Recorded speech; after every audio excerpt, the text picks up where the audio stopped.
Good morning, everyone, and welcome to the August 12th meeting of the Memphis and Shelby County Land Use Control Board. My name is Mary W. Sharp, and I will be serving as your chairperson today. We will begin this morning's meeting with a roll call. Mr. Whitehead, would you proceed, please? Yes, ma'am. Mr. Fleming. Here. Mr. Gill. Here. Vice Chair Lyles Wallace. Here. Mr. McKinnon. Here. Ms. O'Connell. Here. Dr. Pritchard. Here. Mr. Thomas. Here. Mr. Tolles. Here. Ms. Wilbanks. Here. And Chair Sharp. Here. We have a full complement. Thank you, Mr. Whitehead. I would like to remind you that copies of today's agenda are located at the back of the room if you need them. If you wish to be a speaker on any case that is on today's agenda, please fill out an attendance speaker's card. Once you have filled out the card, please bring it up front and hand it to one of our OPD staff members located in the front of the chamber below the podium desk or on the podium. When that agenda item is called, you will be given an opportunity to speak. At this point, I would like to read our conflict of interest statement. The adopted policy of the Land Use Control Board requires that any member of the board recuse himself or herself from any participation in the discussion or voting on any matter on the meeting's agenda in which he or she may have direct or indirect personal interest. The member shall vacate his or her seat during deliberation on any matter from which they have recused themselves. An abstention may substitute for a recusal for the purpose of maintaining a quorum. I would now like to get approval of our meetings from the July the 8th meeting. May I have a motion, please? I so moved, Madam Chair. Second. Okay, it has been moved and second. Is there any discussion? Do you know which one? Is there any discussion? All those in favor say aye. Aye. Those opposed, against? Okay, motion carries. We will now have some words or report from our director, Mr. Zena. Good morning, board members. I have a couple of items to share with you this morning. The first is something that you may be aware of, having read the newspaper in the last week, but our division has filed a request for a comprehensive rezoning that will be on your agenda next month. This, of course, will be the third comprehensive rezoning that we have brought to you since adopting the Memphis 3.0 comprehensive plan. The first two were specific to Lamar Avenue and Summer Avenue following moratoria that the City Council passed for those areas and specific to those areas. And those two comprehensive rezonings were approved not only by you, but the City Council as well. The third that we'll be bringing to you next month will be a little bit larger than a particular street as the last two have been. There are roughly 20 areas that will be the subject of this comprehensive rezoning. Again, it follows a moratorium that was passed by the City Council that was done back in March related to gas stations and used tire shops throughout the city of Memphis. So this comprehensive rezoning is looking at a number of areas, and particularly where the comprehensive plan suggests more neighborhood-serving commercial may be appropriate in those community anchors. So we look forward to having that in front of you and that discussion on next month's agenda. The second item is I'd like to introduce to you our newest member of the division's senior leadership team, Ms. Susanna Barton. Susanna has taken the role of administrator of our comprehensive planning department after Ms. Cash was promoted to the position of director of HCD. So I'm going to give the remainder of my time, if you don't mind, to Ms. Barton to introduce herself and just share a little bit about herself. Thank you, Mr. Zena. Good morning. Good My morning. name is Susanna Barton, and I'm happy to be here. Just want to give you all a little bit of information about myself. I'm an urban planner. I've spent most of my career since graduate school in the nonprofit sector, most recently working on implementation at the Memphis Medical District Collaborative. I was the director of the Quality Public Spaces program, so I oversaw really everything that occurred in the public realm in the medical district. I'm here because this was an incredible opportunity to build off of the really exciting plan that is Memphis 3.0, and with the mayor's Accelerate Memphis program. I'm incredibly excited to work with the team to implement the projects from 3.0. Thank you very much. Thank you, Ms. Barton, and welcome aboard. At this time, I'd like to take the time to wish a happy birthday to some of our board members and our director. We have several board members whose birthday was in August. We have Ms. Lisa Wilbanks on the 16th. We have Ms. Desiree Lyles Wallace on the 1st. And we have our illustrious director, Mr. Secretary. Josh Whitehead, on the 6th. So we'd like to, if you have a chance, wish him a happy birthday. August, they're all in August, and their last name all begin with a W, so there must be something to that. All right, Mr. Whitehead, may I please get a secretary's report for this month and an explanation of today's procedures? Yes, ma'am. To piggyback on your comments about birthdays, I'll do you one better because we have a birthday that is actually this very moment, and that is Lucas Skinner. Okay. On our team. Happy birthday. And my other second secretary's report announcement is I'd like to thank, I think a couple board members made comment about some of the new names they saw on the agenda. And I would like to go out and thank Melanie Botke, Faria Ermi, Gianna Bridges, and Michael Schmidt in the Comprehensive Planning Department who report to Ms. Barton, who you just heard from, because they helped us pinch hit this month with the high volume of cases. So I'd like to go on the public record and thank them for their hard work and producing some excellent staff reports this month. With that, Madam Chair, I will cover the procedure for this morning. We will, for each case, we will have a public hearing for. We will hear from the applicant and then his or her supporters. The cumulative amount of time for that period is 10 minutes. Following that period of time, we will go to the opposition. For all the people in opposition, there's a cumulative 10 minutes. We will then go back to the applicant for a 2-minute rebuttal period. All people who wish to speak, and this, I think, Madam Chair, you may have indicated this, but if you would like to speak on an item, there are speakers cards at the front podium. There are agendas to the right podium. After all testimony is provided, the body will then make a motion, second that motion, and then deliberate on the matter, and then vote it up or down. Before those public hearings, of course, we will have a consent agenda. The consent agenda is established for any cases that have no opposition, and I will reiterate those cases right now for Ms. Wilbanks, who will, in moments, announce those. Those items that are on consent, and these are either as approval or as holds for 1 month, are item number 1, that is at Forest Hill, Irene, and Shelby Drive. That is a consent as a 1-month hold.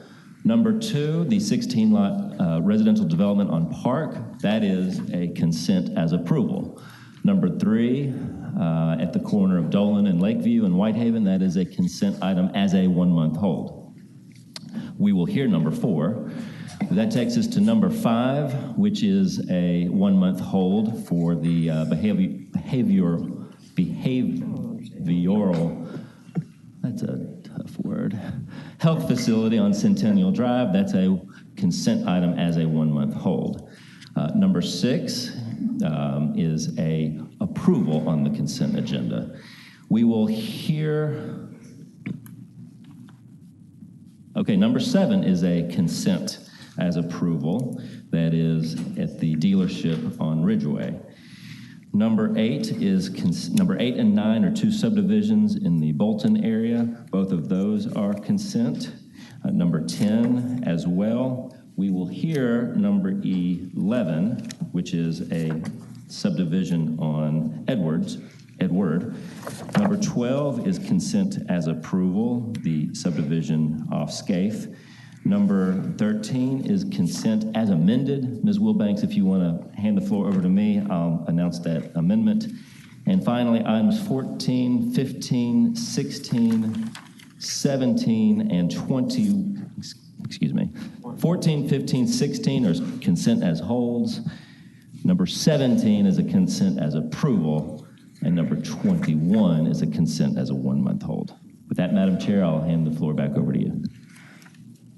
Thank you so much, Mr. Whitehead. The board is a supporter of community involvement, and we welcome neighborhood comments and feedback. We are respectful of the fact that many of you have taken off work or adjusted your schedules to be here today. But we ask that your comments be made within the time frame allowed. If there are multiple speakers, please try not to be repetitive so as to make the most of your side's 10-minute time limitation. Lastly, I'd like to ask you to silence all your cell phones so as not to interrupt or disturb anyone during today's proceedings. We are now ready to move to the consent agenda. With our procedures now explained, I would like to introduce to my right Ms. Lisa Wilbanks, who will be this morning's consent agenda chairperson. Ms. Wilbanks will read items 1 through 21 as the consent agenda, those that we pulled for the consent agenda. Once the consent agenda is read, if you wish to discuss one of these items individually, please come forward and give us the item number, and we will pull that case. We will then vote on the remaining consent agenda items as one vote, and following the vote, we will hear the cases that were pulled individually. Mrs. Wilbanks, would you proceed, please? Yes, ma'am. Item number 1, case MJR 2021-24 in Southeast Shelby County. The request is outline plan conditions modifications to Forest Creek Plan Development at the northeast corner of Forest Hill Irene and Shelby Drive to allow single-family uses. Staff recommendation is hold for 1 month. Item number 2, case PD 2021-19 in the Sea Isle, Yorkshire area. The request is a 16-lot residential development at 5486 and 5502 Park Avenue. Staff recommendation is approval with conditions. Item number 3, case PD 2021-23 in Whitehaven. The request is a planned development to allow an educational building for a movie and television academy with associated accessory uses on the southeast corner of Dolan Road and Lakeview Road. Staff recommendation is hold for 1 month. Item number 5, case MJR 2021-28 in Southeast Memphis. The request is a behavioral health facility on the north side of Centennial Drive, west of Hacks Cross. Staff recommendation is hold for 1 month. Item number 6, case MJR 2021-29 at Southwind. The request is site plan approval and modification to conditions to allow an expansion of parking and loading areas for an existing building. Staff recommendation is approval with conditions. Item number 7, case MJR 2021-30 in Balmoral. The request is a site plan approval and modifications to conditions to construct a customer vehicle storage building. The staff recommendation is approval with conditions. Item number 8, case S 2021-26 in Bolton. The request is a 5-lot major subdivision on the south side of Pleasant Ridge, plus or minus 1,750 feet west of Osborne Town Road. Staff recommendation is approval with 1 condition. Item number 9, case S 2021-27 in Bolton. The request is a 10-lot major subdivision on the south side of Long Road, plus or minus 2,200 feet west of Carterville Arlington Road. The staff recommendation is approval with 1 condition. Item number 10, case S 2021-29 in Victorian Village. The request is a 2-lot major subdivision at 641 Adams Avenue. The staff recommendation is approval with conditions. Item number 12, case S 2021-31 in Whitehaven. The request is a 21-lot major subdivision on the south side of Scaife Road, east of the Canadian National Railroad. Staff recommendation is approval with conditions. Item number 13, case PD 21-26 in Joffrey. The request is a 3-lot residential development at the northeast corner of Marne and Almond. The staff recommendation is approval with conditions, and there are amendments which Mr. Whitehead will read. Thank you, Ms. Wilbanks. I just spoke with the applicant on number 13, and he brought to my attention some of the trees that are in close proximity to the existing edge of pavement. So we have a friendly amendment on that item. I'm on page 17 that lists the conditions of approval. Roman numeral 2, little a, which reads streetscaping - curb gutter, strike the word sidewalk, and street trees, etc. The rest of that sentence remains. And then the second sentence would read a 5-foot sidewalk along Almond is waived because that 5-foot sidewalk would probably kill many of the street trees. And that is the amendment. All right, item number 14, case PD 2021-27 in Kirby Gate. The request is the expansion of the commercial area of the Kirby Gate planned development on the west side of Kirby, north of Kirby Gate. Staff recommendation is hold for 1 month.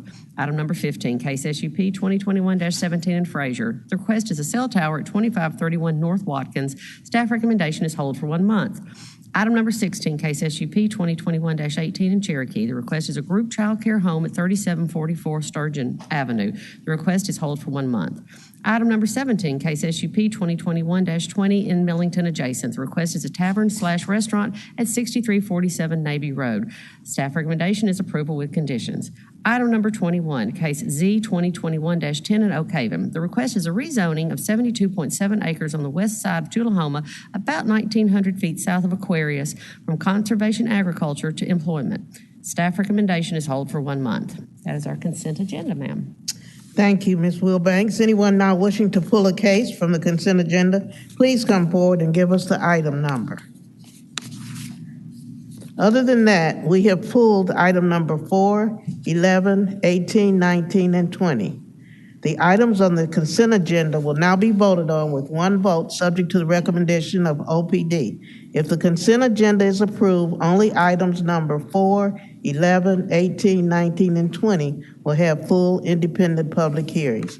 By voting on the consent agenda, each board member is affirming that he or she has read the staff report and agrees with its findings, and where applicable, its recommended conditions. Can I please get a motion, please? Yes, ma'am. Move to approve. Item number 1, case MJR 2021-24. Item number 2, case PD 2021-19. Item number 3, case PD 2021-23. Item number 5, case MJR 2021-28. Item number 6, case MJR 2021-29. Item number 7, case MJR 2021-30. Item number 8, case S 2021-26. Item number 9, case S 2021-27. Item number 10, case S 2021-29. Item number 12, case S 2021-31. Item number 13, case PD 2021-26 as amended. Item number 14, case PD 2021-27. Item number 15, case SUP 2021-17. Item number 16, case SUP 2021-18. Item number 17, case SUP 2021-20. And item number 21, case Z 2021-10. Do I hear a second? Second. Okay, it has been moved, and we have a second. Is there any discussion? Is there any discussion? Okay, hearing none, I assume we're ready to vote. All in favor say aye. Aye. Those opposed, nay. Motion carried. Thank you very much. Okay, we will now hear items number 4, 11, 18, 19, and 20. Thank you. Dr. Pritchard, we are ready for our regular agenda. Madam Chair, we will hear agenda item number 4, MJR 2021-27CO, correspondence to PD 95-310CO, Southeast Shelby County, apartments at the northeast corner of Shelby.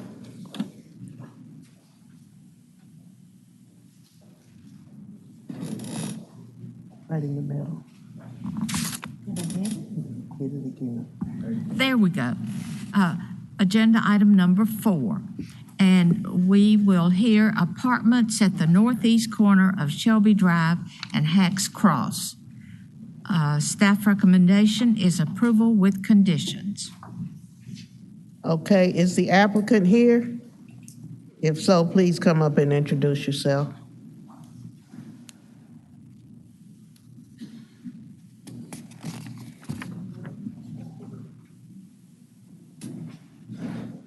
Good morning. My name is David Baker with Fisher & Arnold. The address for the record is 9180 Crestwind Hills Drive, Memphis. The applicant, the owner, Mr. Bob McCaig, is here as well with Continental Properties. Okay, thank you. We will now hear the case. Staff. Good morning. Lucas Skinner with the Division of Planning and Development. This is agenda item number 4, again, MJR 2021-27 in the county, and this is a modification to PD 95-310CC for apartments located at the northeast corner of Shelby Drive and Hacks Cross. Here is an aerial and also a zoning photo. Again, this is at the northeast corner of the intersection of Shelby Drive and Hacks Cross. This is part of the Buckingham Farms plan development, which is to the north and to the east of that giant parcel there that is outlined in yellow. The zoning is, again, the plan development with underlying CA zoning. Here's a land use map just to give you an idea of what's going on. There is residential single family to the north, as well as some multifamily apartments to the sort of the northeast. And there's also the Power Center Academy directly to the east of this site. Here are a few site photos, recent site photos from Google Maps. Again, the site is currently vacant. The top left photo shows the school directly to the east down Shelby Drive, and then the photo on the right shows the single-family homes, part of the Buckingham Farms plan development, that are directly adjacent to this site, slightly to the northeast. Here's the outline plan originally for the Buckingham Farms plan development. Again, this is the giant parcel at the very left bottom corner, the southwest corner. So this is an updated site plan. I had Mr. Ragsdale hand out a few things that the applicant and I had discussed yesterday. So this is an updated site plan after a neighborhood meeting that the applicant had with several of the members. And a few of the changes that were made are outlined in the email he sent me. And then this site plan is the second page of the packet that I gave you. Here are some building elevations just to give an idea of what the apartments would look like. Into conclusions, I can go through these. Essentially, again, it's a 296 apartment use that will be added to this plan development in Buckingham Farms. Again, it's surrounded by generally single family and multifamily uses and a school to the east. Staff is recommending approval with outline plan conditions. Memphis 3.0 is not applicable in this since it's in the county. And just to sort of give an idea of a friendly amendment that was part of this packet that the applicant and I agreed upon was to cite condition number 1 to be added that the applicant shall provide either a modified Class 2 Type A or a modified Class 2 Type B landscape buffer at a minimum of 25 feet in width along the portions of the site abutting residential uses. The other site conditions have stayed the same, and as well as the outline plan conditions. That is my presentation, and I'm available for any questions. Okay, thank you very much. Any questions? Do we have any questions of Mr. Skinner? Any questions? Okay, hearing none, we're ready for the applicant to make your 10-minute presentation.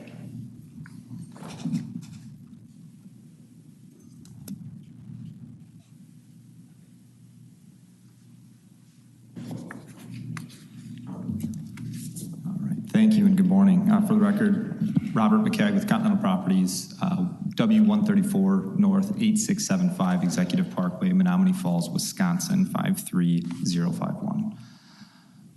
Lucas is going to be pulling together a quick presentation. Just wanted to introduce our company. We have some local experience. We were before this group probably about 4 or 5 years ago. We have a development that we built that's about a mile around the corner at the southwest corner of Winchester and Forest Hill Irene.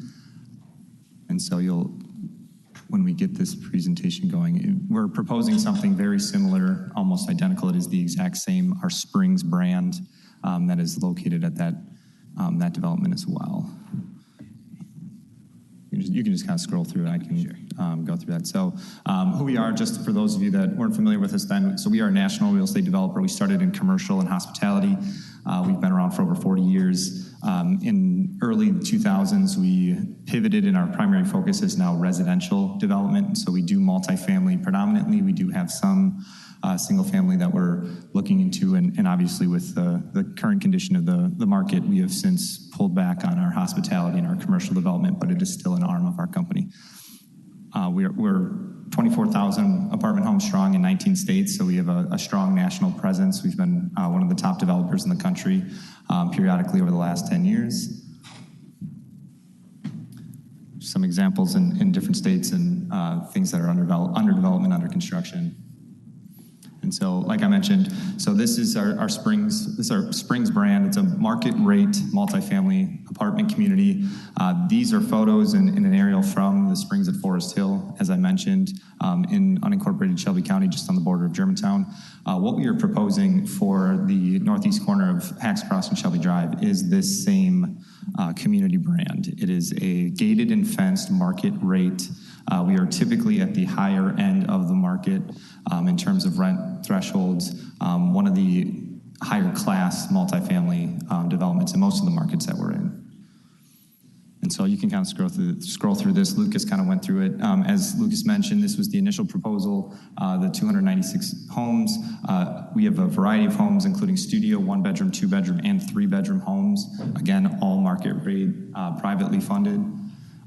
With the neighborhood meeting that, although one wasn't required, our typical process is we always meet with residents, whether it's single family, commercial, just to make sure that we're being respectful of transitions and bordering so that what the improvements that we're proposing are amenable or attractive.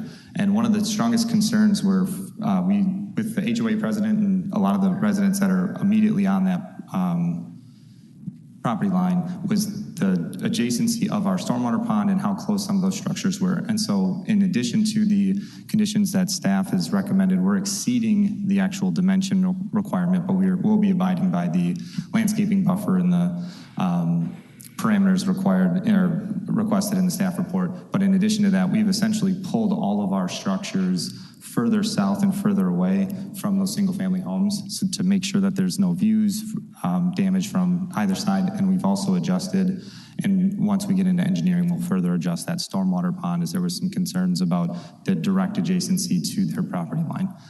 In addition to that, we will have to we will work with the residents, but that opaque fence, a lot of those single-family homes are already fenced in their rear property line, but we would continue that opaque screening in addition to the landscaping. And so you can scroll through these again. A highly amenitized market rate community. We have a clubhouse with a resort style pool. All of the buildings that are going to be on the northern side will be 2-story direct access townhomes. And so what that means is there's no common corridors in there. Every one of our residents has their own front door. Because it is gated and fenced, traditional apartment buildings will have a common corridor and a secured entry. We do that via the drive aisles at our clubhouse. We will have a vehicle entry gate, pedestrian gates that require codes and things of that nature. There will be some 3-story, but we have 3 3-story buildings. We are citing those closest to Hacks Cross, just east of that drainage way. Other amenities that we have on site, we do have a car care facility. We're very pet friendly. We have a couple of pet playgrounds. We've also, with the neighborhood meeting that we held, one of the considerations was we had a pet playground located on the north side. We've pulled both of those to the southern areas so that they're as far away from the single-family residents as possible. This photo here on the bottom left is an example of our clubhouse. This actually is the exact clubhouse at Forest Hill Irene in Winchester. And so again, just high quality exterior materials, 2- and 3-story garden style apartments, market rate. I know a lot of the resident concerns and objection letters that were submitted had concerns with low income housing. That is not what this development is. We are privately funded and will be at the higher end. Typically our rates, and I can quote some of them that we're proposing for this, will be over $1,000 a month for a studio and up to $1,700 a month for a 3-bedroom. And so we're really confident in those rates with our market research, specifically because of our experience just around the corner. So I've also, as David mentioned, he's here with Fisher Arnold to answer any questions that you guys may have, or any questions that you may have of me for who Continental is and what we're proposing. Thank you. Thank you. Do we have any questions of the applicant at this time? Any questions?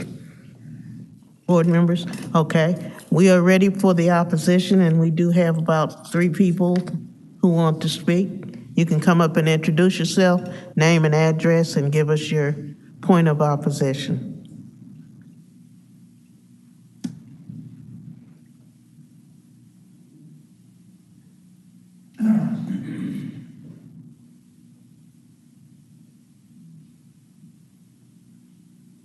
It doesn't matter who's first. Go ahead. You want to go? You're the HOA. You start with your HOA. You want to speak first? Okay. I'll let you lead off here. Good morning. My name is Audrey Fullerlove, and I'm president of the Buckingham Farms Homeowners Association. And I'm here in opposition of item number 4 for various reasons. We have over 800 plus homeowners in that area, and a lot of things that could happen with that complex being built would have a detrimental effect on the homeowners. One main concern is that our property value will go down.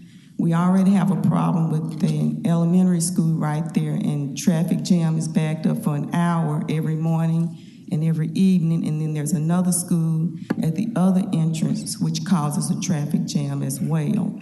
We're concerned about the crime we already have crime in the area, and we don't want any more crime if we can help it. So what we would like to ask, if possible, we have been trying to contact our attorney, and we just found out that he has recently retired, and if possible, we would like to ask for a continuance in this matter. Thank you. Thank you, Ms. Fuller. Okay, next person in opposition.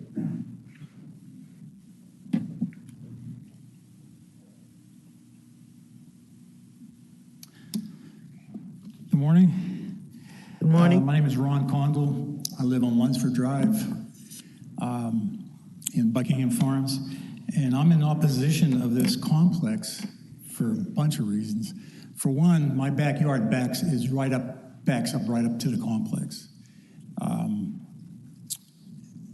You have 2 and 3 story buildings, and they'll be looking directly down into my yard.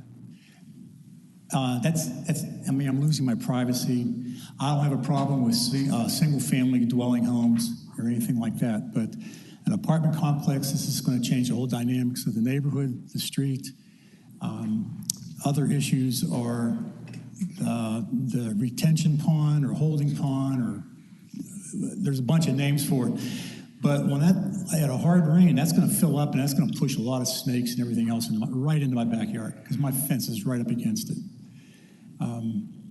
Other issues is having lived in apartment complexes for about almost half my life. When it does rain, you're going to have a lot of trash coming from the parking lots into that retention pond. The pond's going to get clogged up, and you're going to have water there a lot of the time. I really don't want to look out of my window, my porch, patio, and look into that pond. I don't want to look at the buildings. I'd rather see homes. Some other issues would be there's a buffer of trees between Hacks Cross and that piece of that parcel of land. I have a feeling they're going to be gone. Those trees are about 40 to 50 feet high. It buffers a lot of the sound, not all of the sound off of Hacks Cross, and there is a lot of traffic, and there is a lot of noise. And in the winter, it's even louder because the foliage off the trees is down, and that sound is coming. And with those trees gone, or even if you take out half of them, it's going to be a lot of noise. The other thing is the upkeep on the apartment complex. Let's face it, for the first 3 to 5 years, that's a honeymoon. It's brand new, it's an investment. I understand that, I don't have a problem with investing. But, they're going to flip it within 5 years, and then you're going to have new management. Or if they don't flip it, they're going to change their budget. Well, you know what, we're going to increase our margin, and we're not going to have the garbage removed from that parcel or from the complex twice a week. We're only going to do it once a week.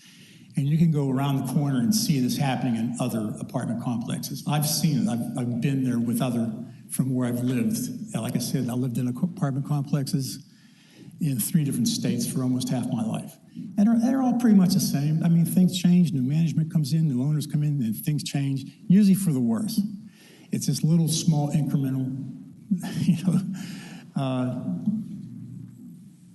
I'm losing my train of thought, just bear with me, but I just hope you appreciate that. This is my home. It's not a big home, but I've worked for a long time to get it. I want to maintain it and keep it there. The other thing, my last point is, I wish people would leave our subdivision alone. This would be the third complex in our little subdivision. Within a third of a mile, if not a quarter of a mile, you have another big complex. Across the street, you have a high school.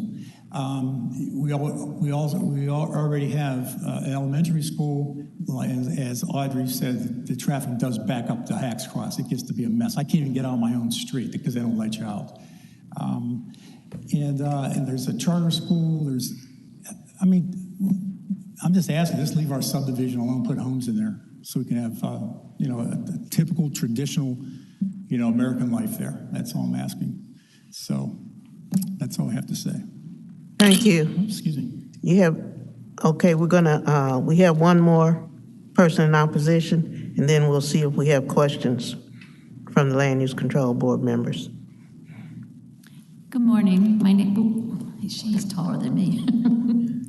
Good morning. My name is Michelle Yellen, and I have lived in Buckingham Farms on Lunsford Drive for 22 years.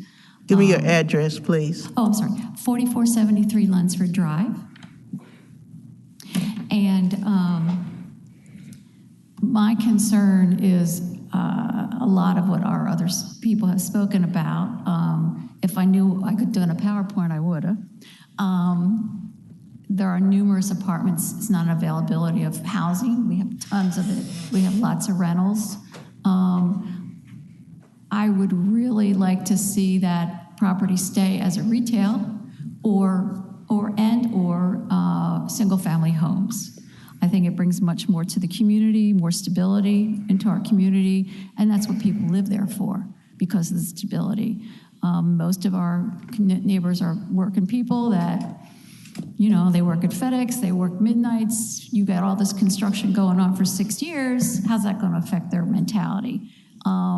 And the dust and the dirt and the traffic, and there's a lot of things that I can mention, but I think what I would like you all to think about is, well, first off, we don't even have a lawyer yet. It would really be a good approach to allow us to get a lawyer for our Buckingham Farms and give us that time to do that. Maybe, I don't know the technical stuff, maybe put a hold on it for a month or something like that. So we can figure things out, because we've talked with they were very pleasant, they talked with us, but I have to see it on paper, I got to see the legal side of things. And I think we need a lawyer to do that. I'm not a lawyer. I just want you all to know that we have a peaceful community, and one that we want to really fight to keep that way and have our families, and we've got all these new babies coming in, our neighbors are having kids, and it's like, that's what we want. And I really would hope that you put that in consideration. One more thing is, we've got a lot of trees back there, and I would hate for them to all come down because the effect on oxygen on Shelby County, there's a lot of deforestation going on, and I really would like to see, they're not bothering anybody, and I just can't see them getting torn down just because they want to put a sewer in. So I think that would be something that might be included in any more negotiations that you all can do with this company. That's really about it. It's very upsetting, I have to honestly say, and it kind of broke my heart that just because we all say no doesn't mean y'all are going to say no. And I respect that. I respect that and the need for objectivity, but at the same time, we built our homes there for a reason, because it was a wonderful community and we wanted to build one. And I think that you need to consider that. And where you all live, if you want to have a construction site going on right behind your house with all the dirt and the dust and the noise 6 or 7 days a week, it's just something to think about. Thank you. Thank you, Ms. Yellen. Do we have any questions of the opposition at this point? Anybody have any questions from the opposition? Okay, hearing none, we're ready for your 3-minute rebuttal from the applicant. Thank you. So I'm going to go through just each of the points that were brought up, and then I'm going to actually have David come up to speak to some more of the technical engineering points. So in terms of property values, it's a question we get a lot, and there's not a strong or direct correlation. We've done studies before. From a land development perspective, this has sat vacant for a number of years, and actually I was on site the other day, and there was some dumping activities, things like that. Those are things that as we develop this and bring the additional resident spending to the area, that's going to create such vibrancy that I think that it will change the neighborhood, but for the better. One of the things that we've looked into is when you look at what we're trading out in terms of land uses, some of the concerns about adjacencies, this is a much more appropriate transition to a residential use rather than loading docks for the back of an office building or things like that. So in terms of the transition and honestly, the other alternative of a single-family neighborhood here, from a market condition standpoint, I think the landowner here, obviously, on being undeveloped for this amount of time, I do not see this being developed as single-family if that were to be the case. A couple of specifics about the engineering and traffic. I'm going to have David kind of speak to those items. May I ask a question before the other gentleman speak? Because he's engineering, I have a different kind of, I want to ask this gentleman a question. We're going to let you ask questions when they get through. Let them finish? Okay, all right. So we can count the minutes. Okay, go ahead. David Baker with Fisher Arnold. A couple things we'd like to point out. The tree line that was mentioned earlier between Hacks Cross Road and this property is along a major drainage, and it is a stream regulated by a TDEC. And there is a 100-foot buffer over this area, and these trees cannot be removed. And it's actually going to be off of our property, so we will not have any effect on that except for our drive that connects out to Hacks Cross Road. In looking at traffic, this is about 35 acres plus or minus of commercial property. Things that could go in there are fast food restaurants, cell towers, automobile repair, car wash, things like that. And looking at some of the traffic numbers, I had our traffic engineers pull it up, and one single fast food restaurant, 12 to 1,500 square feet restaurant, will generate about half of the amount of volume that our community will do. So if you multiply that times the 35 acres of different retail uses, retail would have a much more substantial impact on traffic than our proposal will. And as far as stormwater detention, the site drains from the southeast to the northwest, where the detention pond location that we have shown is, and regardless of the development of our project or commercial venues, stormwater detention water goes downhill and naturally would be detained in this area. So those things we will work out even further detail going through the process should we get approved. And having said that, I'll be glad to answer any questions. Thank you. Okay, Mr. Thomas, you had a question of... Yes, I wanted to, I think the second person that talked whose house backed up to your proposed project, how will you, I want to hear that addressed. Will there be enough buffer because, how many stories, 2? Yes. Mm-hmm. So I would be concerned about that as well. Will people on the second floor be looking into his backyard? If you want to flip, so the scale of these buildings, it's going to be the same if you're next to a 2-story home. So it's going to have the same ceiling heights and windows. The 3-story buildings are further away. They're not adjacent to the single family, but the site plan would be a little bit better. So this was what was initially proposed. So you can see buildings 1, 2, and 3 are going to be the only buildings that are going to even have an opportunity. We have since moved those further south. And so with that and in the addition of an opaque fence, without doing site lighting or sight line studies, I don't believe it will be. Where the closest corner of the building to the closest single family is 140 feet, I guess horizontally, and then the only being 2 stories, it would just be, it's essentially having a 2-story home 140 feet away. So will there be any shrubbery that will grow along those fence lines as well? Yeah, that was one of the conditions of staff was to add is it a Class C? Yeah. Class 2 Type A or Class 2 Type B buffer.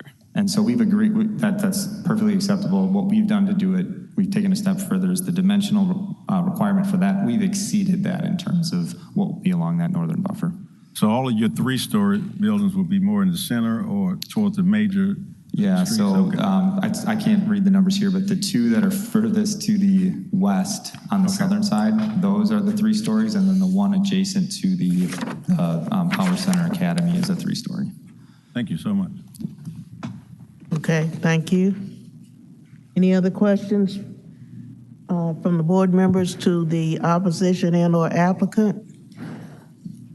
Okay, hearing none. We're going to close the public portion of of this particular case. Dr. Pritchard? Move approval of agenda item number 4, MJR 2021-27CO. Second. Okay, it has been moved and second. Okay, do we have any questions? Any discussion? I'm sorry. Any Madam Chair. discussion? Yes. I just Yes, wanted okay. to make a couple observations and comments. I totally understand the neighbors' concerns about being adjacent to multifamily.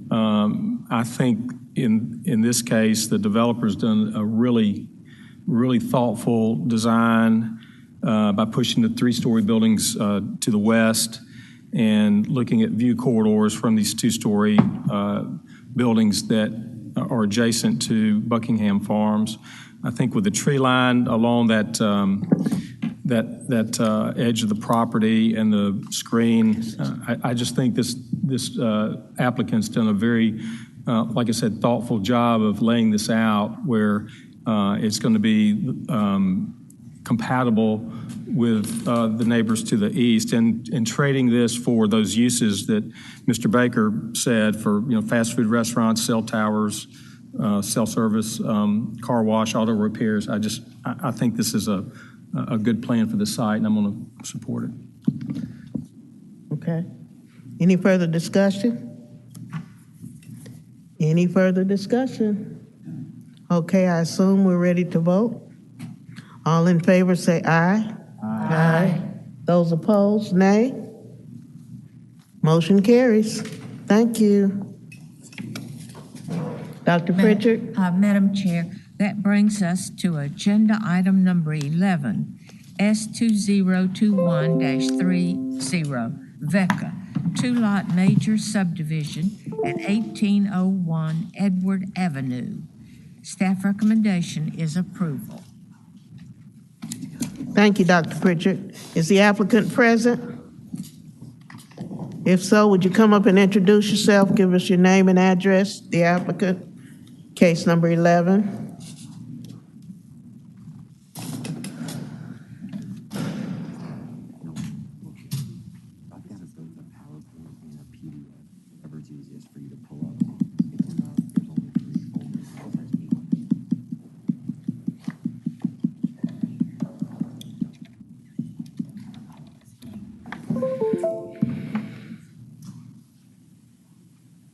Sorry, I'll take this off and lower this as well. Good morning to the council and everybody present. My name is Andrew Magdovich, and I'm the owner and applicant for 1801 Edward Avenue.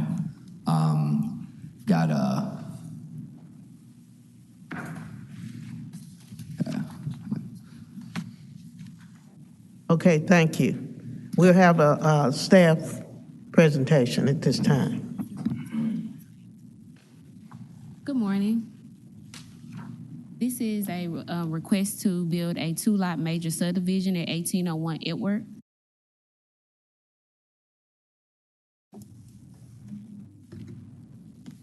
This is the planning area here. There aren't any buildings or any buildings on the property. This is a zoning map. This is the land use map. Currently, it is zoned for single-family residential. This is the subdivision site plan. The site plan, the setbacks, and current characteristics with the other single-family homes in the area. Again, they're just requesting a 2-lot subdivision. 2 homes will be added onto the lot. It meets the current zoning, and it will be in current character of the neighborhood, and it is consistent with the Memphis 3.0 plan. And I'm recommending it be approved without conditions. Okay, thank you. You're welcome. Board members, you have any questions from her at this time, from the staff member? Have any questions? Okay, we're ready for the applicant to make your 10-minute presentation. Okay, thank you. And I'll try to run through, I think I've got a number of slides, but it should go quicker than that. Yeah, there it is.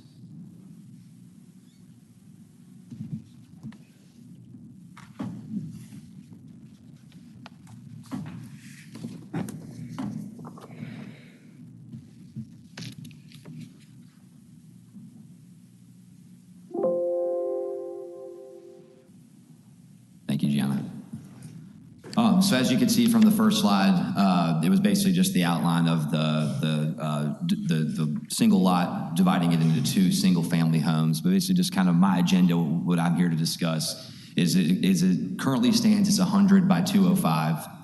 Dividing it in half would make it 50 by 205. Essentially, that's a little over 10,000. I think 10,250 square feet of buildable lot. And if I'm not mistaken, the minimal in Memphis is about 6,000. So that's one thing I wanted to point out, is it should have plenty of space. I know there was some fear of what the word subdivision might have meant in this case. I've talked to some of the neighbors, and they were a little bit concerned on how many houses. So I do want to, just for the record, we're only talking about 2 homes on this particular lot. And if you'll see, most every other lot on the street is either 50 by 205 or 50 by 150. So even breaking this one lot into 2 single-family lots, it still is as big or even bigger than a number of the other lots on the street and the immediate surrounding. Just a couple of background on the project. This property was purchased out of the Shelby County Land Bank. So I've heard, 3.0, advancing Memphis. This house was bought by an out-of-state investor in 2012. They cared so much about it that they let it go to the point where the city had to tear it down. Went through the tax sale components. So I kind of like the story of, no offense to the out-of-town investor who just gave a great presentation, but from out-of-town investor to a local investor. I'm born and raised here. I've lived in Memphis all my life. So I think it's a nice, neat thing. A personal component is my grandparents moved up here from Clarksdale, Mississippi, and lived on Brown Avenue. That was the first house they were able to rent in Memphis, 1951. I think it was $80 a month. So there's kind of a family component in the neighborhood as well. And what I'm trying to do is bring new construction to the street. The street of Edward Avenue, it's a close-knit community. And this was an overgrown lot. It was the last one that really remains. There are some vacant homes and homes that are going through what you might call a flip or something, but this was pretty much the last vacant lot. And if you even look at the original plat, the last 100 by 205 lot left virtually on the whole street. And I've even got that in there. So I kind of like from overgrown lot that had no use to 2 single-family homes. And I think that's one of the things anyone in the real estate or even Memphis market, the city of Memphis right now, the starter homes, young family homes, there's not a lot of them. And the ones that are in the market, whether they're East Memphis or certain areas, they're going for prices that are astronomical. In fact, I was talking with someone yesterday about a certain neighborhood. When I told them the house was $315,000 for a 3-bedroom, 1-bath, they couldn't believe it. So if you will, we'll slide through here pretty quickly. So as you can see, some pictures from before. I think even Gianna had the lot, and it showed the lot was in kind of a tough spot. The upper right-hand picture was the house as it stood when bought by a California investor in 2010. The ones on the left-hand side, top and bottom, are how I've been maintaining it the last handful of months since I bought it out of the land bank. So just keeping it cut. We found debris, trash, dare I say, paraphernalia, things along these lines, beer bottles that had just been strewn and left there for years. And already it's at least a walkable field. So we can keep moving to the next one, please. So again, just kind of go over some other points. It's a very wide lot at 100 by 205, 0.47 acres. As it stands itself, really doesn't fit the neighborhood. It's just too large. And the nice thing is, even splitting it 50 by 205, it's still a sizable lot at 0.235 acres. So these are all houses I plan to build with driveways, back patios, front porches, things like that. And it's already a proven fit, as most of the houses and lots on this neighborhood already kind of fit this 50 by 205 or 50 by 105 setup. So, John, if you will keep. So this is concept. This isn't full final plan. I know that the city, there's just been some new extension of Valentine Evergreen. There's now even more, I guess, ordinances and bylaws to pass as far as what the houses look like, what the fronts look like, doors and things like that. I know someone mentioned articles, and there have been articles about other investors that haven't followed those rules. I don't plan to make the paper that way. But these are essentially the exact type of model home that I'm looking to build, a garage or a carport. You'll even see on the layouts, 3-bedroom, 2 baths, half baths included, laundry rooms. And these are also, ensuite bathrooms. There's actually a master to it. Most of these homes, they don't have a connected bathroom. Full disclosure, I own another house on Edward, 1817. It was built in 1903, I believe. So we had to do a lot of work to bring that up to the 2021 standard. And so there's a lot of investment. There's a lot of focus on this area. And I think it's a great opportunity, not just for this particular lot, but the entire Evergreen Valentine, where you still see a number of vacant lots. And then even just the home values on the street going up. So I think it's exciting, the opportunity to bring new construction within the city, within Evergreen, and offer that. That is my plan. Starter homes, young families, potentially FHA type scenarios. I'm not trying to go the high dollar investment, rental rate, that kind of thing. This is really for that starter home, young families that want to be in this neighborhood. So again, I just give a better, I didn't know how big my screen was. I think it's pretty big up here. Y'all can kind of see everything. So this was just a little bit more of a layout. But again, garages, utility closets, multiple 3-bedroom, 2.5 bath setup, nice sized kitchens, very much a 2021 and beyond build versus some of the smaller stuff that you see that is from 100 or longer years ago. This came straight from the plat book that you all kind of make available online. This was actually hand drawn. If you look at the sides, 1907, and the other date was 1923. So a little bit before me, but as you can see on here, this was the original drawing of everything being 100 by 205. There was a creek that went through. McLean is on the eastern side there, Edward Avenue, and even Terry is now Brown Avenue. So a lot of those streets aren't even the same. Yeah, please. And that's just another look at it. But just to show, most of the lots have been subdivided from this size. And even in the next slide, I believe, now you can kind of see the one that's circled in blue. That's 1801, where everything else going west has already been subdivided. And I think there's even more opportunity to subdivide what's along the east there to provide more of those affordable housing, starter housing. I mean, it's just, I know to reiterate, but it has been a common thread. Anyone that's in the real estate world, I am a real estate agent and have been in the Memphis real estate business since 2007. And not enough starter homes, not enough affordable housing. This is a very, very common topic within the market right now. And that's why I think this is such a good fit, especially within the 3.0 plan, because they're going to hopefully be able to close some of that gap. Again, just further look at the map, forward progress. You can see virtually everything around this particular property has already been subdivided. And the nice thing is you still have a lot of depth to the lots. These aren't like a cookie cutter. This isn't a small little place that you got to fit in. Everyone's going to have a nice front yard, a nice backyard, driveways from the street. So I know traffic and foot traffic was also kind of something that there was some potential worry on. But I actually think this would be the opposite. It would pull cars off the street, having garages and having driveways. And I think if anything, the foot traffic through a vacant lot would be worse than one that's owned by individual families. And I think that's kind of getting towards the back end of it. I think maybe another couple slides, Gianna, if you'll go to the next one. Yeah, and this is kind of the modern day pic of the street, close-knit and friendly. All these houses already, these are mostly all existing. You can see it hasn't been a ton of new construction, but the street is still maintained. This isn't. This is a close-knit community. The houses are kind of abutted on the property lines in a way that you can wave to your neighbor. You can see people across the street looking to just fill the void. Instead of there being an open gap where this doesn't exist, we just need to connect the rest of this puzzle so that the street, can finally reach its potential from whoever wrote that first plat book in 1907 or something to that effect. So, Okay, you only have 30 seconds that's left. it. Thank you very much, and I appreciate the time. Thank you. Okay, we do have one person in opposition.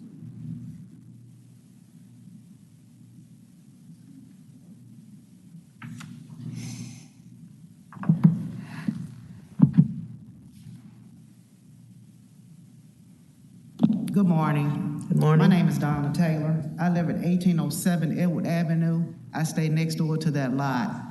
It was one single home there before. I understand he wants to divide that and put 2 homes in that lot.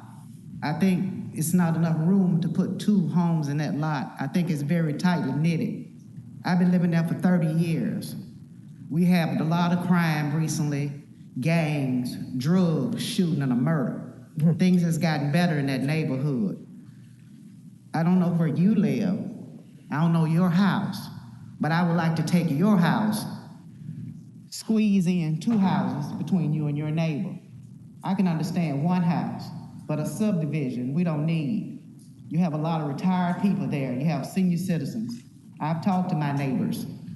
Some of them can't come here because they old, but they don't like it to a certain extent. I know change, this is 2021, but I don't need a lot of traffic. I don't need a lot of noise. I hear well. People coming and going, doors shut and all. I don't see the driveways along that house where I have a driveway. You got 2 homes in that small area, and you got to have a driveway on both sides. I can hear you come home at night. I can hear her come home at night. I want to sleep and retire and be peaceful. It's quiet and peaceful now. I understand he's in real estate. I'm not in real estate. I work every day. I paid hard for what I have. I pay my city and my county taxes. When it comes to investments in real estate, it's fine. There's other properties, other places. But I can understand 1 home, not 2. And I appreciate anything that you could do for me and help me, but always remember that 2 houses next to where you stay. We're gonna put it right in there. Thank you. Okay, thank you very much. We have any questions of her at this time before the applicant comes back with his 3-minute rebuttal? Okay, no questions of the opposition. Is there any more opposition?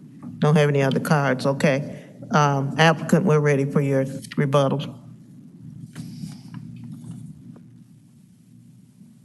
Yeah, thank you, counsel.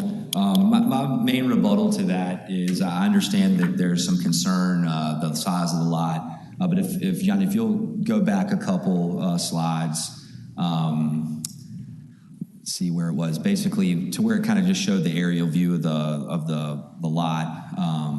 Maybe it was kind of more towards the middle, but that's fine. Even so, there, it's a 100 by 205 lot. If I'm not mistaken, even the slide that kind of shows just the plat or the assessor site version of everything, there it is right there, the one below, one more down.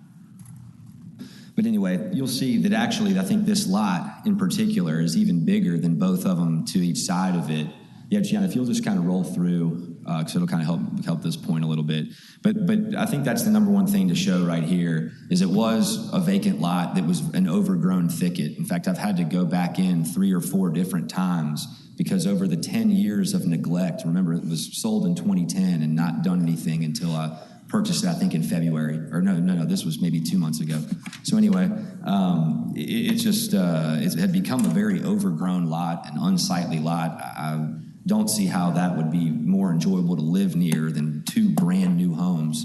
But Jen, if you'll keep rolling through, because I do want to show the, keep going, and keep going. One more maybe? Yeah, right there. So you can even see, I think the house that just looking at this to the right, I mean, that lot, I believe, is even smaller than what I'd be dividing these two into. I could actually give you addresses. There's 9 of the 14 or 15 area lots around this property that would still be smaller than each one I would subdivide in half or divide this in half to. So I really still feel very confident, very strongly on this component here that a lot that's 50 by 205, over 10,000 square feet of buildable land, when the minimal requirement is 6,000, I think that would certainly satisfy the neighborhood and have much more than just a tight feel. So that's really my rebuttal. I think that this should be approved based on the fact that it's going to add good value to the street, go from a vacant piece of land to 2 homes, and even add more to the vibrancy of the neighborhood. Thank you. Thank you. Do you have any questions of the applicant, board members? Yes. We have a question, sir.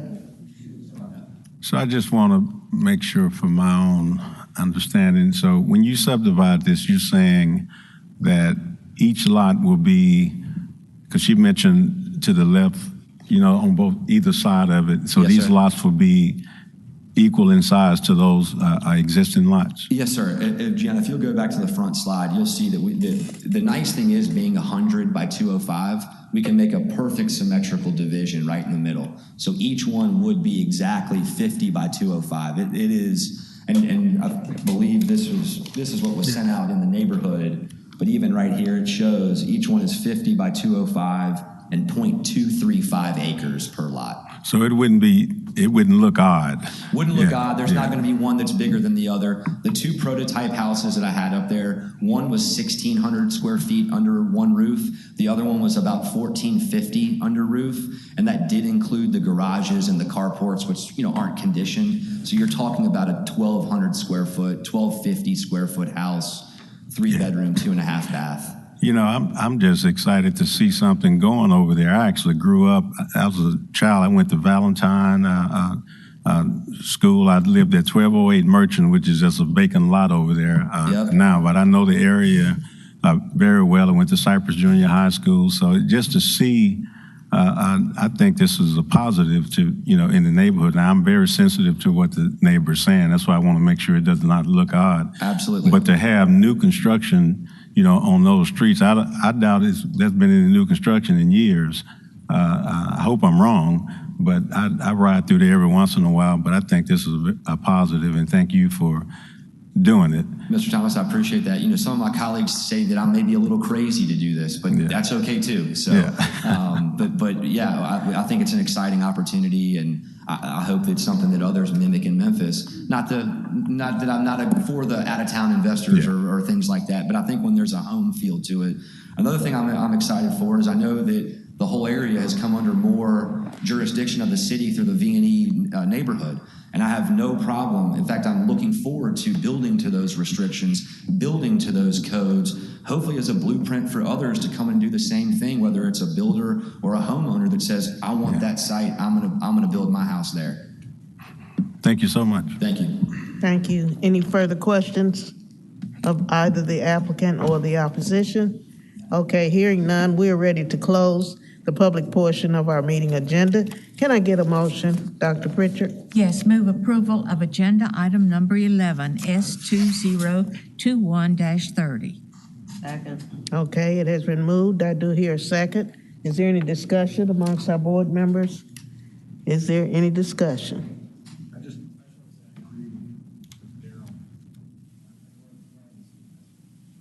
Thank you.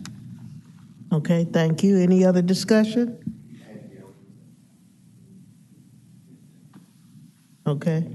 No other discussion. Hearing none, I assume we're ready to vote. All in favor say aye. Aye. Those opposed, nay. Motion carries. Thank you. Thank you very much.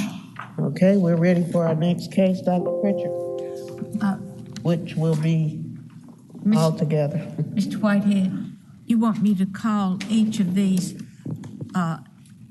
together with the other 2 and then vote on them separately?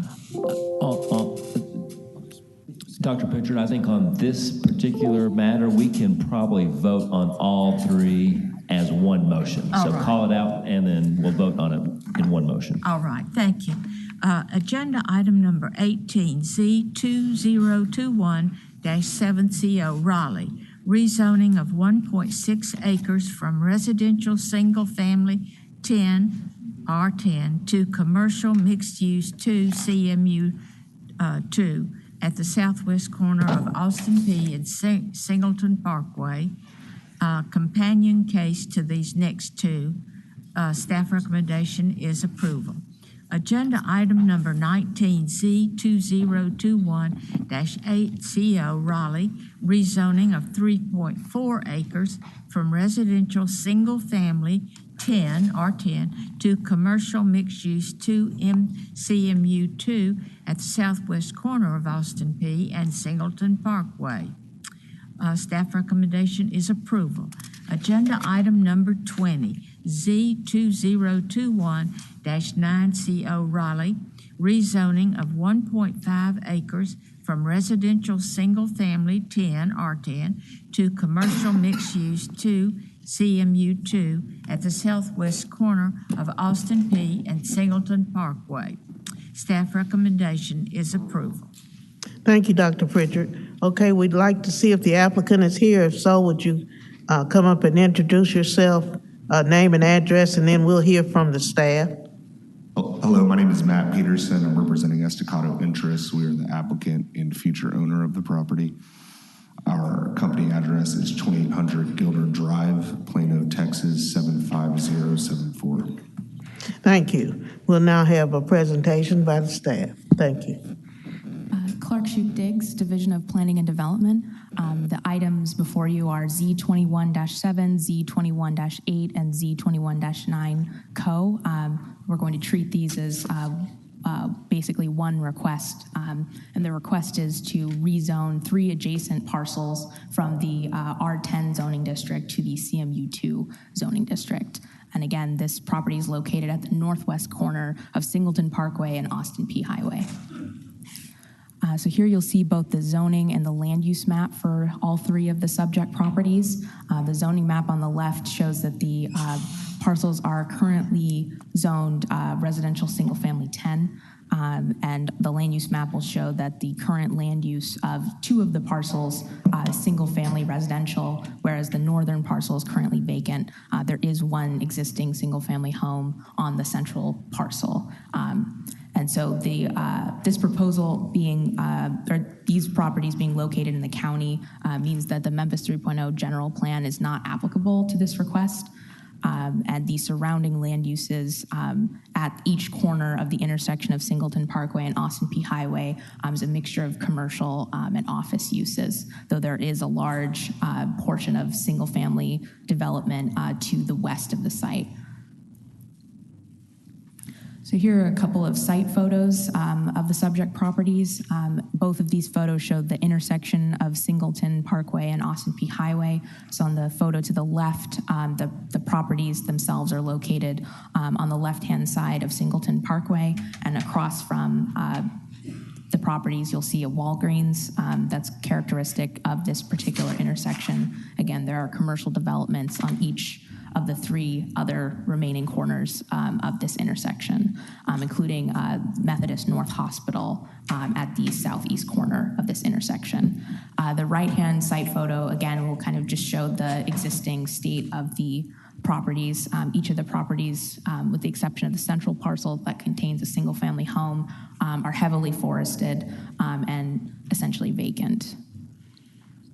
So here is a concept plan submitted by the applicant. Again, the development here is conceptual. This plan would not in any way be set in stone in the approval of this rezoning, but this concept plan shows potential retail development right at the corner of Singleton Parkway and Austin P. Highway. And here are just, again, the rezoning review criteria that staff looked into in reviewing this proposal. So initially, there was some discussion with the applicant with respect to the availability of water treatment and basically sewer facilities for this development, since each of these parcels is located in the county and sanitary sewers are not available to service this development. So the initial discussion involved potentially petitioning for annexation of the site, but at this time, the applicant intends to install a septic system to service any future commercial development at this location. So staff found that the majority, if not all, of these criteria are met in reviewing this case. So in conclusion, again, the request is to rezone approximately 6.5 acres from the R10 to the CMU2 zoning district, and the site is comprised of 3 separate parcels located at the intersection of Austin P. Highway and Singleton Parkway. Sanitary sewer access is not available to serve any future commercial development at this location. But again, the applicant intends to install an on-site septic system in lieu of annexation. So with that, staff finds that the request is an appropriate zoning district for the area that is compatible with the surrounding zoning districts, land uses, and the general commercial character of this particular intersection. And with that, staff recommends approval, and I'd be happy to answer any questions. Thank you very much. Any questions? Do we have any questions? Okay, we're ready for this applicant to make your presentation. Good afternoon, or good morning, Board and Madam Chairwoman. As, and I know I just asked Clark to go on this side, but will you go to the conceptual site plan? So as Clark mentioned on our concept plan, this is not our final proposed use, but it was more so to show the ability on what can be put at the lot. Now, on that rear property line that runs east and west behind the 2 buildings, that's about 25 feet behind the existing home on the site. And at that line, there's a pretty significant drop off in the land, prohibiting future development to the north, at least in terms of financial cost. Now, we truly don't know how much land is buildable because of all the trees, the creek, and the lake, and likely we won't know until we spend upwards of $75,000 on a topographical survey, civil engineering plans, a soil report, and spend more money just to really clear this area out, which is a very expensive cost when you don't have the zoning in place as it is. Now, the entire site's challenging, even starting from the right-of-way, which is set 50 feet back off of Austin P. Highway. There's a change of grades across the entire site. We've been out there a couple times now and made our best effort to walk what we diligently can until the woods become too thick. Around 360 feet back is that steep drop-off. And with this prospective site plan alone, the cost to make those 2 parcels buildable will require us to bring in 50,000 yards of fill across 150,000 square feet to raise that entire site an average of 5 feet to bring it to grade of Austin P. Highway and Singleton Parkway. That alone is a $750,000 cost in just dirt. In total, with demolition, various construction costs to make the site buildable, we're around a budget of $1.1 million just to do those 2 parcels and possibly something to the west if the property allows, but the creek does run relatively close. And I would like to mention that part of the reason why we have to keep our ability open on what we can do here is it's hard to market a site when it's covered in trees and has such topographical inconsistencies as this site. And then we go back. Now that's really my presentation. I'm going to use the rest of my time to kind of address some concerns. There's really one main concern that we've had throughout this process, and I want to go ahead and address it. You will hear from our immediately adjacent neighbor, Marshall Gordon, who's truly our only neighbor. When we first heard, or Marshall's family has owned this property for a number of generations now, and it's truly a unique asset to his family, and we respect and understand that. Marshall, when we first spoke with him, he was originally in favor of our commercial development, but did express concerns about when the hospital was developed, that catty corner shaded in the blue. Back in the late 1970s, there was a fish kill that killed many of the fish in the lake adjacent to our property.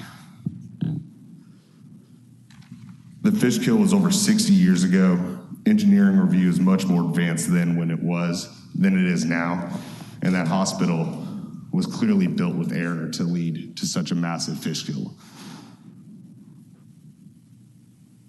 We have assured Mr. Gordon time and time again we will do right by the situation at hand, and have voluntarily contributed the opportunity to deed restrict our property with development standards to ensure what had happened to those fish 60 years ago will not happen again, now, or in the future.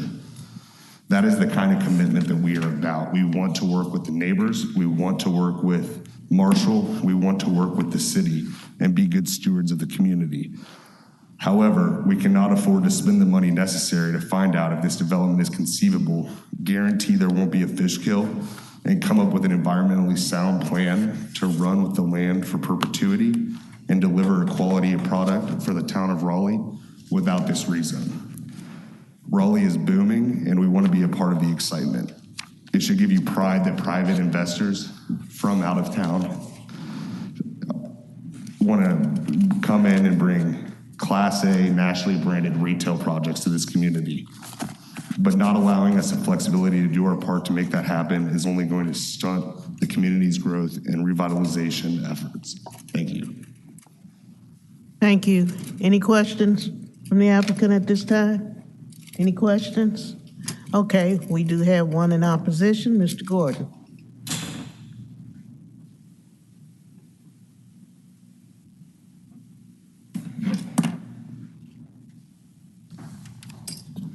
Thank you for allowing me to address you. Marshall Gordon, 3925 Austin P. Highway, Shelby County, Tennessee. I live right next to that star there. To say that this parcel has challenges is a gross understatement. The reason it hadn't been developed, they're correct. The topography, if you saw a topo map of this area, we've got 20-foot slopes that plunge into the lake. This parcel is part of the lake that was developed years ago, and we did have a history of great tragedy there when the hospital was built right across the street. When Walmart came in, we did have fish kills. They let silt into our lake, and a whole summer, I remember as a kid, drag lines were in the lake dipping the dirt out of the lake. Only a hospital could afford that. We want to avoid this. What cries out and so silent is there are no conditions on this plan. It's a straight zoning plan. What are the developers afraid of? Why don't they submit a plan development to Mr. Whitehead's staff? They're trained in planning. Take advantage of that. That will stop a disaster. That's why Shelby County has developed a very award-winning PDs. But there are no PDs, so you don't have any conditions before you. It's straight zoning for a site that everybody agrees is environmental time bomb.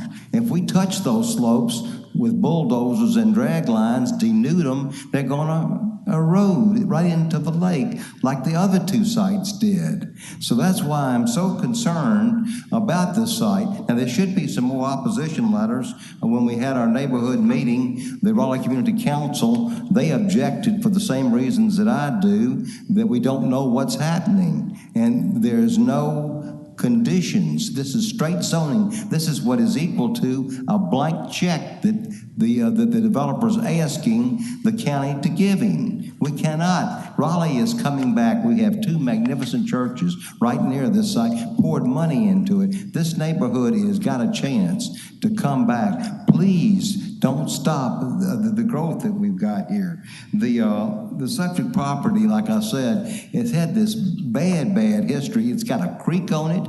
It's got the lakes where the Austin Peay frontage actually goes down into the water.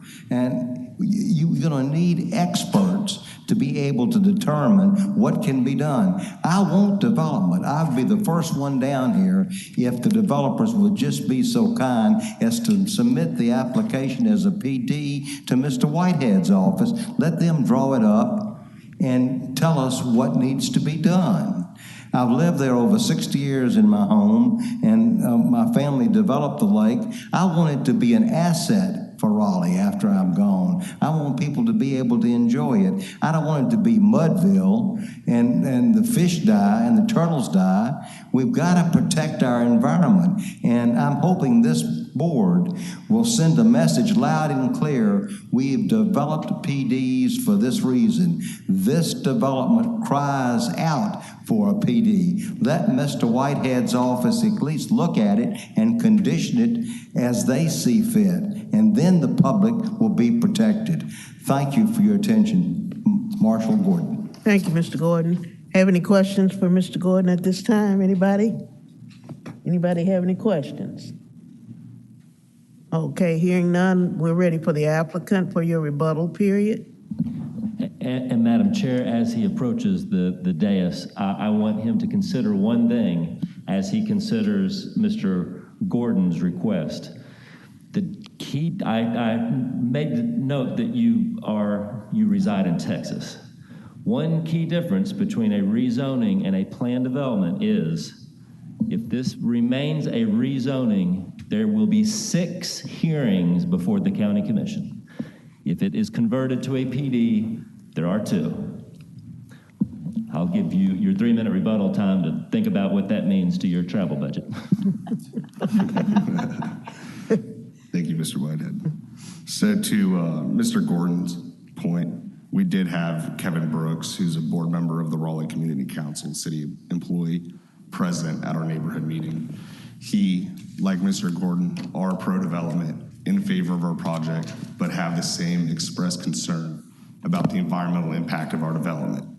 However, Mr. Brooks agreed with us that we should not be required to do a PD when we do not know at this point what our layout will be, the exact uses will be, and we will be unable to implement the kind of environmental plan that Mr. Gordon needs to satisfy his expectations. It costs money, we're willing to do it, but without a zoning in place, that could be upwards of $80,000 of costs. Now, a PD requires us to get an amendment anytime we wish to change something, which is a huge risk to the investment of purchasing this 6 acres, especially at a corner where the other 3 uses are commercial and selling the very things that the community members or the community is excited about.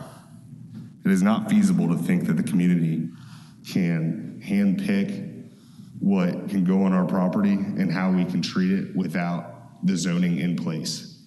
While these fish kills may have happened, the hospital was developed in the late 1970s. The Walmart was developed in 1994.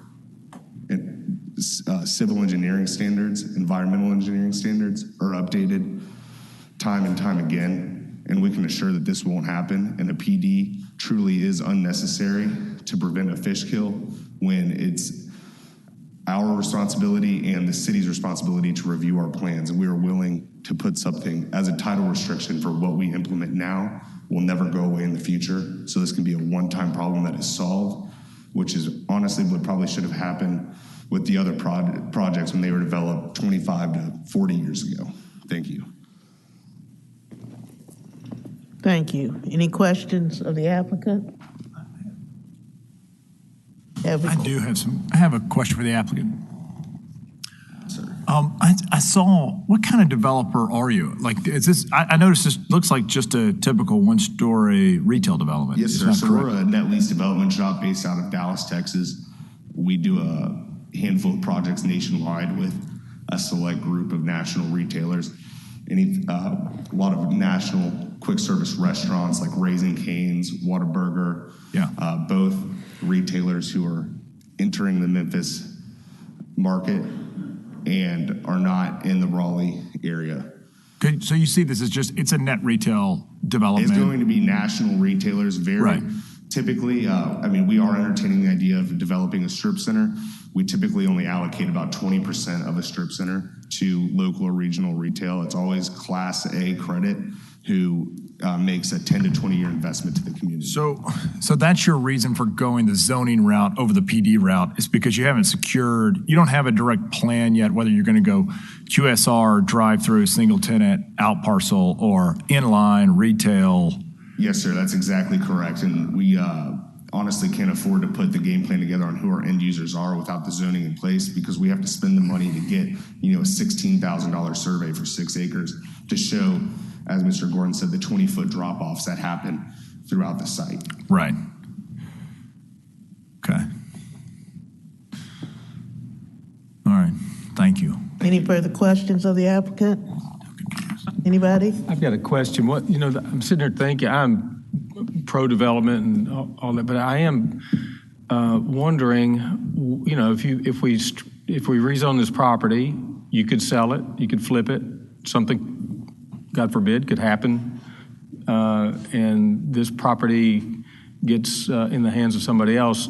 Under straight zoning, what sort of protection, since we're not a PD, would the city and county and neighbors have? Yes, sir, and that's the same concern that Mr. Gordon had. Correct. And we do plan on closing this property and owning it long-term, and while that may not, be a satisfactory answer, I think you truly have to rely on the engineering and planning department that Mr. Whitehead leads to ensure that the proper construction protocols are put in place. Now, we have volunteered, like I said, that once the zoning is in place, we want to work with Mr. Gordon. We want to come up with an environmental plan and file it into title, and that'll happen regardless if we close. But obviously, there's the uncertainty that I could just be lying, which is not the case. Right. And could I ask Mr. Whitehead to weigh in on that? You kind of did a moment ago, but did y'all discuss the PD Avenue in the application process? I'll hand the floor over to Ms. Shoup Diggs, who's been in more intimate contact. I'm sorry. Yes, we have discussed, the difference between a rezoning and a plan development, and staff ultimately recommended that they attempt, or the applicant maybe enter into a private agreement with the adjacent property owners to help ensure that the proper environmental protections will be in place. I also just want to note that if these properties are rezoned to CMU2, they will be at the boundary of the R10 zoning district, so there will be an additional landscape buffer that we call a district boundary landscape buffer that will be required for any by right development at this location, which may or may not completely resolve the environmental concerns with respect to the proximity to the lake, but that's just kind of a default protection that the zoning code would provide under a rezoning. Okay, so thank you, Ms. Shoup Diggs. So at the end of the day, y'all are comfortable. Obviously, you're proving the application. You're comfortable with this route? Yes. And to follow on Clark's point, we are pursuing the opportunity to enter into that private agreement with Mr. Gordon. However, we could not afford to delay our application 30 to 60 days just because of the timing of our contract, what's happening with the commercial real estate industry in general, and perspective,